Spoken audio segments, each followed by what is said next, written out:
Well, there we were. It was 1968. I was a senior in high school, and I had decided it was time to get out of the house. I wanted to be a soldier. Careful what you raise your hand for. Mama, can't you see? Mama, can't you see? What the Lord has done to me? What the Lord has done to me? They took away my favorite jeans. They took away my favorite jeans. And now I'm wearing Marine Corps green. Now I'm wearing Marine Corps green. Company! I wasn't ready to go to war. I mean, who can say they're ready to go to war? Even if you're a soldier, how can you just say, ready to go to war? You always hear the rocket attacks.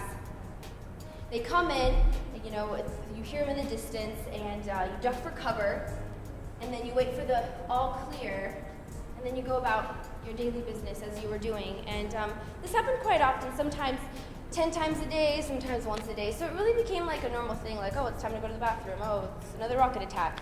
So it really became, you just get used to it and you're kind of desensitized a little bit. I had a recurring dream for a long time that the BBC aired the news package before they had gotten word of what had happened. And the mom in my dream of one of those boys is having the whole town over to see her son on TV. And it's at that moment that she finds out that her little boy won't be coming home. So it's different what hits everyone. And I know this was just a dream, but I felt like that was my fault somehow for a really long time. That was an awesome feeling. We knew that if we wouldn't have been there, he wouldn't have made it another 30 minutes. But because we happened to be there right at that time, we saved his life. And not just us, not just our team, but the whole base as a whole.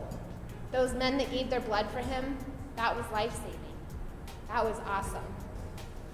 It's a brotherhood that you serve in, no matter what you do. And sometimes you just can't find that anywhere else. So after I retired, I had a job interview down in Tampa, Florida. So my wife was taking me to the airport, my kid was in the car.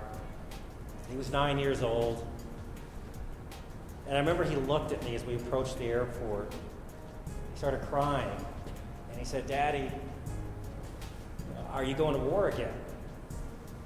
And this is how he relates me going to war. Because when I deployed, I usually went to airports and flew to where I had to go from there. And he's been doing that since he was an infant. So he's 9 years old. He knows what war is. Now, no 9-year-old should have to know that feeling. They covered my teeth in acrylic to keep the air off the nerves. And they took 2 bullet fragments out of my cheek. And they said there was another one in my jaw and one that had tumbled up into my head. But not to worry about it, they said. Probably never bother you.